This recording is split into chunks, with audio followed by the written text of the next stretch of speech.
Well, almost universally, ancient texts and traditions have reminded us that we are connected. They've said that we are one, that we are part of our world, that we're part of one another, that we're part of the earth and the changes in the earth. And what I've found is, over the last 22 years, as I've traveled nearly every continent of the earth and spoken to people from so many different traditions and cultures, is that people really want to believe that. They want to believe, and they like to believe that we're truly connected, but they need a reason for that belief. In the last years of the 20th and now the first years of the early 21st century, science is now giving us that reason for our logical mind to make the connection, to see how we're related and how we influence the world, and how by honoring that connection through our hearts, we literally have the power to influence the very fields of this planet to sustain life in the world, sustain the health and the healing and the well-being of our bodies. And it's all about the magnetic fields of the earth. Where this really came into focus was around the events of September 11th, 2001. It was during that time that the United States has two satellites. They're called the GOES, G-O-E-S, Geosynchronous Environmental Satellites, I believe is what they're called. One positioned in the northern hemisphere, one positioned in the southern hemisphere. And the role of these satellites is to measure the magnetic fields of the earth and send back readings every 30 minutes. And those readings normally fall within a certain range of data that scientists are relatively used to seeing. Well, it was in September of 2001 that scientists began to see some readings that were off the map, just off the scale compared to what they'd seen in the past. And they said, well, what's happening? What is it that could be influencing the magnetic fields of the entire planet to such a degree that we're seeing these big spikes that our satellites are sending back? We've never seen these before. They overlaid the data from the satellites onto a calendar of months and days, and lo and behold, what they found is that the spike was occurring precisely during the time of September 11th, 2001, and even more precisely that the first spike occurred 15 minutes after the first plane hit the first tower in the World Trade Center. Now, the reason this is so important to a scientist is because for 300 years, our science has been based on two false assumptions. The first false assumption is that everything is separate from everything else, that what happens in one place has no effect on what happens anywhere else, and if it looks like it does, it's only a coincidence. The second false assumption is that our inner experiences of thought, feeling, emotion, and belief have no effect on the world beyond our bodies. Based on those two false assumptions that have been accepted for 300 years by scientists, I can see why there would be a disconnect when they're looking at magnetic fields of the earth spiking precisely the moment the human emotion of the planet is focused on a disaster. This led to a series of studies, and the bottom line to the studies is this. What they found is that it is human emotion, specifically the magnetic fields produced by the human heart during certain kinds of emotion, that now are documented as extending far beyond our bodies into the physical world, and now to such a degree that our satellites hundreds of miles above the surface are able to pick these up.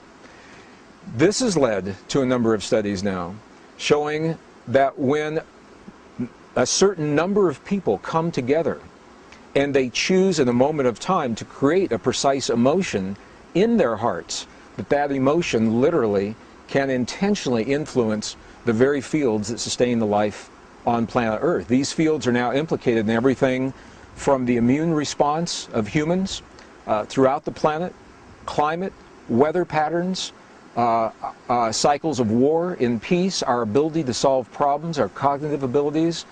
All of these, as different as they sound from one another, are all linked to our relationship to the magnetic fields of the earth. So what makes this so beautiful is every human on the planet is linked to the field. But not every human on the planet has to be consciously aware of their relationship to benefit from what a relatively few number of people come to understand. And the bottom line is this, is that when we choose to feel feelings that create what is called coherence in our bodies. Coherence is the language, the quality of the language between our heart and our brain. Certain kinds of heart-based experiences such as appreciation, gratitude, forgiveness, care, compassion. Those are the ancient understandings that have always been taught in the truest traditions of our past, and now our own science is finding that those same traditions are now documenting this very real effect in our hearts.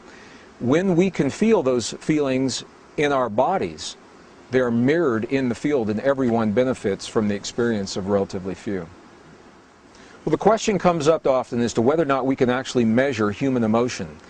What scientists are now documenting is the effect of emotions upon the heart field. The human heart is now documented as the strongest generator of both electrical and magnetic fields in the body. Now, this is important because we've always been taught that the brain is where the action is. The brain has an electrical field, it does have a magnetic field, but they're relatively weak compared to the heart. The heart is about 100 times stronger electrically and up to 5,000 times stronger, 5,000 times stronger magnetically than the brain.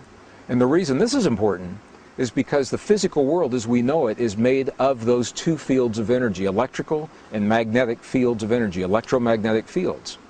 Our own physics books now tell us if we can change either the magnetic field of an atom or the electrical field of the atom, by doing that we literally change that atom. We change the stuff that our bodies in this world are made of.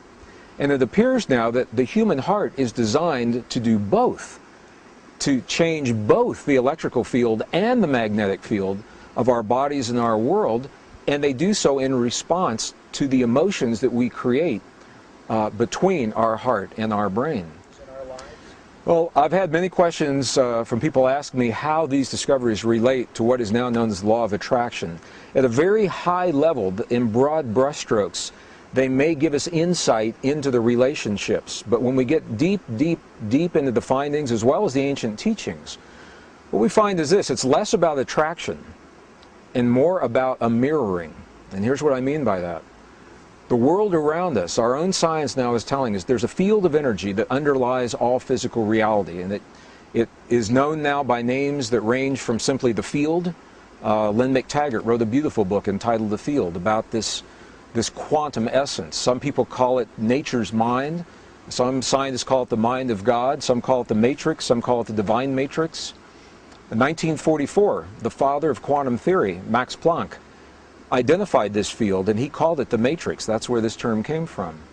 And what we're now beginning to understand is that when we create the feelings of what we choose to experience in our lives, everything from conscious choices of the perfect relationship or abundance in our lives, or the healing in our bodies, or the healing in the bodies of our loved ones, that those feelings are creating the patterns of magnetic and electrical field in our hearts that are literally rearranging the stuff of this quantum soup, this quantum essence, allowing the pattern of what we have claimed in our hearts to become manifest in the world around us. So it's less about attracting from a scientific perspective and more about consciously creating the template within us, knowing that the stuff of the universe will congeal around that template in the world around us to simply mirror, reflect what we've claimed. In other words, a very simple way of looking at this,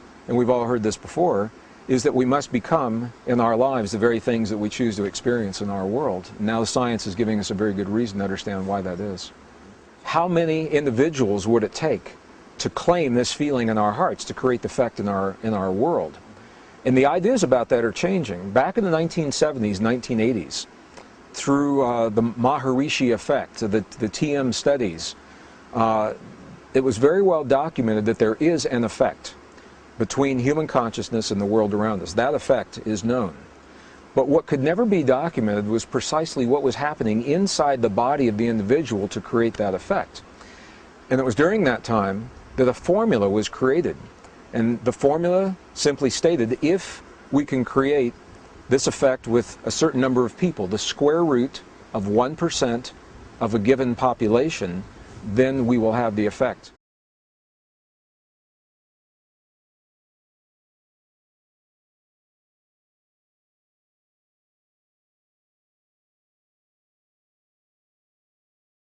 training. Louise Hay film, Gregg Braden interview, take one. I was trained as a scientist. My background's in the hard sciences, physical sciences, the earth sciences. In the 60s and 70s, when I received that training, there was no room for the possibility of the kind of things that we're talking about now, the kinds of things that suggest that our inner world and our inner thoughts, feelings, emotions, beliefs in any way affect the world around us. And it was through direct experience. What I began to understand was that this is the great secret that everyone knows except us in the West.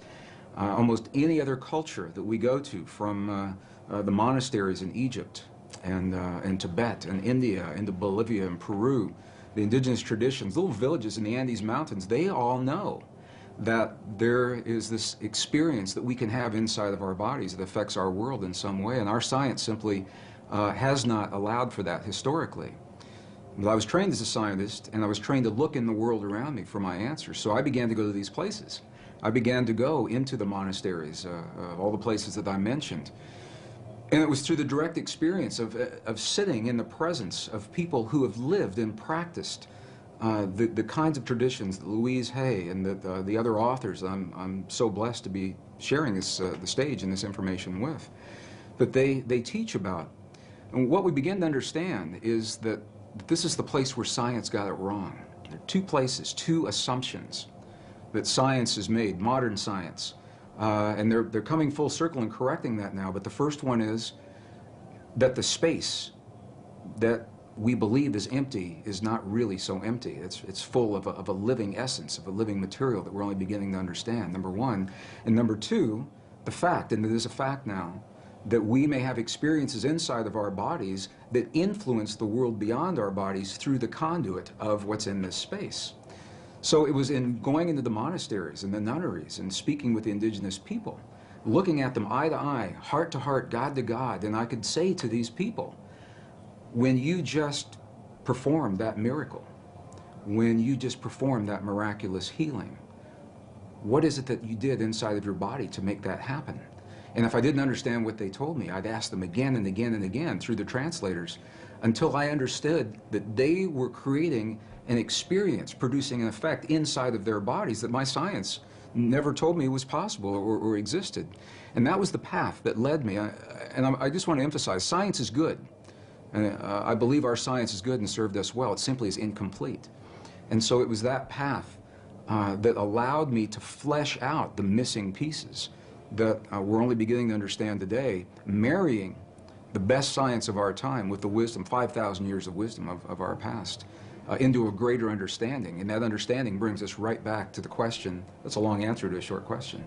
But it brings us back to where we're only now beginning to understand that there is something that we can do in our lives that influence not only the physical body, ours and those of other people around us, but literally influence the physical reality of our world, and that changes everything. It changes everything that we in the West believe about ourselves.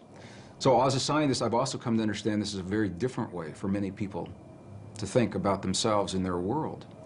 And I've found that there's a learning curve that our audiences and our friends and families and coworkers in my career at the Water Fountain, this is not something that people typically talk about in a technical organization. They don't wake up in the morning and say, what kinds of feelings, what kinds of dreams, what kinds of healings did you have over the weekend? And they're talking about who won the football game and who won the lotteries. But this is where it brings us, the relevance in our lives, because we all are having experiences every day. Whether we are consciously aware of it or not, those experiences are physically affecting our bodies and our world. What Western science now is beginning to understand, only in the last years of the 20th and now the first years of the 21st century, it is now a scientific fact that the space between things is anything but empty. It is full of a living, pulsating essence that is so new, scientists have yet to agree on a single term. Some are calling it a quantum hologram, very technical sounding name. Dr. Edgar Mitchell, the former Apollo astronaut, I've had the honor of sharing a stage with him a number of times. He calls it nature's mind. Stephen Hawking calls it the mind of God. Others simply call it the field. In 1944, the father of quantum physics, Max Planck, identified the existence of this field, and he called it the matrix. He said, underlying everything that we see, our bodies included, everything we see in the world around us in our bodies, he said, there is the existence of what must be a conscious and intelligent mind. This is his language in 1944. He said that this mind is the matrix of all matter, and it's from his work that the movie series began and many of the ideas that we have today. So what we know is this, is that we have the opportunity to influence that field in ways now that we're only beginning to understand. It's done through the human heart. It's not a thinking process. Thoughts are important. The ancients made a distinction between thoughts and feelings and emotions. And it's the feelings that are centered in our heart, what are called coherent, heart-based emotions. We know that when we feel a feeling of love, compassion, understanding, forgiveness, when we change the self-esteem, that there's an effect from that it changes the electrical and the magnetic fields in our heart, and that those fields literally change the stuff that our world is made of around our bodies. Our hearts are the strongest magnetic field in our bodies, and our hearts are the strongest electrical field in our bodies, much more so than the brain. While the brain does create those kinds of fields, the heart is many times stronger. And what the science now is showing is that when you can change the field that the atom is in, you change the atom, and we're made of those atoms.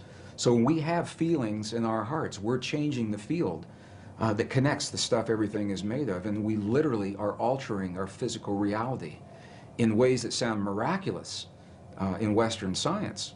But again, this is the great secret everyone knows except us, because Western science has only arrived at this understanding. You go to these ancient and indigenous traditions and cultures, it's where they begin. They begin with the understanding, sure, everything's connected, and sure, we're part of it. And then they take us one step further, and they say, here, I'll show you. I'll show you how to create the effects in your body so that you can heal your body, and you can heal the bodies of others. You can change your self-esteem, and your body will mirror that change. It doesn't have to be a long, slow, drawn-out process. It can happen very, very quickly. It can happen in a matter of minutes. We have video documentation from medicineless hospitals in Beijing, China, for example, where they understand these practices, and they've employed them for several thousand years. And we can look into the body of a living woman with a cancerous tumor that Western science says is inoperable. And then we can watch as three practitioners that understand the language of human emotion. They create the feeling in their bodies. They're not looking at that tumor as an illness. They see that woman as whole, healthy, vital, completely enabled, fully capacitated. And as they feel that feeling strongly among themselves, her physical body mirrors that. And we can see it through sonograms. We can see that tumor disappear in less than 3 minutes. And that's how quickly reality can change. And this is where the disconnect comes in with Western science. Because I've shared this information with scientists and medical doctors all over the world, and they say, wow, it's a miracle. We're going to have to come back and study this, and we will as soon as we find a cure for cancer, or as soon as we find the cure to cure on the mechanical level, what they see as a mechanical process. And what we now know is our physical body is the outpicturing, is the mirror of something that is not so physical. And this is where science now is only arriving. The three practitioners in the medicineless hospital in Beijing did not judge that cancerous tumor. They didn't judge it right, wrong, good, or bad. They said it's a quantum possibility, and there are many possibilities. Of course, this is just one. They said, now we're going to choose another one. But this is subtle and very, very different way of looking at things, because they acknowledge what is and invite a new possibility rather than having a charge on what is there and feeling that somehow we have to manipulate or cut out, in the case of a tumor, or change, hammer the physical reality into submission. What they're doing is acknowledging that moment, that example, and they're changing it on the level of what we would call the quantum blueprint. They're feeling the feeling as if another possibility has occurred, and in doing so, allowing that possibility to replace the one that exists without judging the one that exists.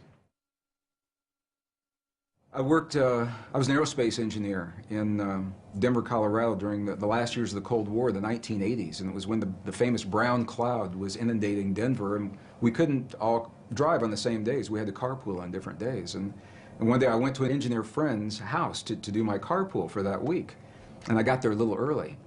And I'd never been to his house before, and I said, "Can I use your bathroom?"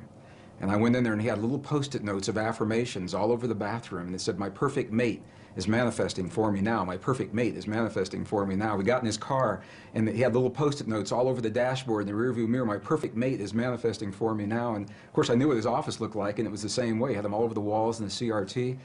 I said, "Does this affirmation work for you?" He said, "Nah."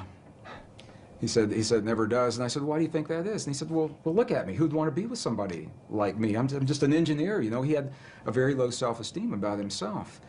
And I began to think about the way that he was applying those affirmations, and other people have applied them very successfully. And what I found the difference was, for him, it was a thought process that never went beyond what was happening in his mind, in his own picturing, his own self-esteem. And the thought is important. The ancients are very clear about this in the Sanskrit text. They tell us that the thought is the image of the quantum possibility. So in other words, in the realm of all possibilities, everything already exists. My friend's perfect relationship and the worst one he'll ever have. The lightest of the light, the darkest of the dark. Our greatest healing and our greatest suffering, they're already there. And what they invite us to do in these ancient traditions is to reach into those possibilities with our mind. This is the power of the mind. And isolate, we lock in one of those possibilities. So now we have taken it and identified it. However, to bring it into this world, to breathe life into that possibility, is the power of human emotion, our love for that possibility, or our fear of that possibility. Either one will work. To bring that quantum possibility into the particle reality of our everyday lives. We don't have to know that. It sounds very technical. We just have a feeling. But this is the science of, appears to be the science of how these things are working. So this is why our self-esteem is so important. When we feel, when my engineer friend felt that, why would anybody want to be with me, is what he said to me. The affirmation for him was an empty affirmation. It was a thought that had no energy to invite it into this world. And an example of just the opposite of that is I know of other people who have simply made a list of all of the attributes of a perfect partner in life, because this is what many people, I'm using as an example. It works in healing, it works in peace, but we're talking about relationships. They make a list of all those attributes, and then they come from the place that relationship is already happening. What is their life like? How is their life different now that perfect partner is there? How is their evening different? How do they spend their time differently? How do they feel when they wake up in the morning and share their lives with someone? And it's those feelings that they live throughout the day. It's not something you sit down and do for a minute and then you get up and walk away. Rather, it's something that we become. We live our lives as if these experiences have already happened, and in that way we invite them into our lives, and they happen frighteningly quickly for some people. It's amazing. I know people that haven't finished their list, and they go out for lunch or a cup of coffee while they're making the list, and the person that just brought them their lunch is the person that's on that list, and they fall in love and they're married 20 years later. I know people that's happened to. So it's about clarity. It's about specificity. It's about being personal, being very clear that these are personal desires. Scientifically, it appears that this field, the divine matrix, it is a mirror and a bridge between our inner and our outer worlds. And it can only give us what we give it to work with. And the interesting thing is that we have been conditioned to feel the feelings of the things that we don't want in life and that we're afraid of. We wake up in the morning and we see the 6 o'clock news and all the things to be afraid of, and then we go through our day saying, oh, I hope I'm not going to see that today, or I hope it's not around the corner. And my question, so fascinating me, where do we learn to feel the things that we don't want rather than things that we choose to have? And how would our lives be different if we could cut through all of the static and simply choose in our lives what we would like each moment of each day, or our relationships, or our abundance, or our careers, or the peace in our families to look like? What would our lives look like if we could do that? And there's very good scientific evidence showing precisely what our lives would look like because we would very quickly experience everything that we've created.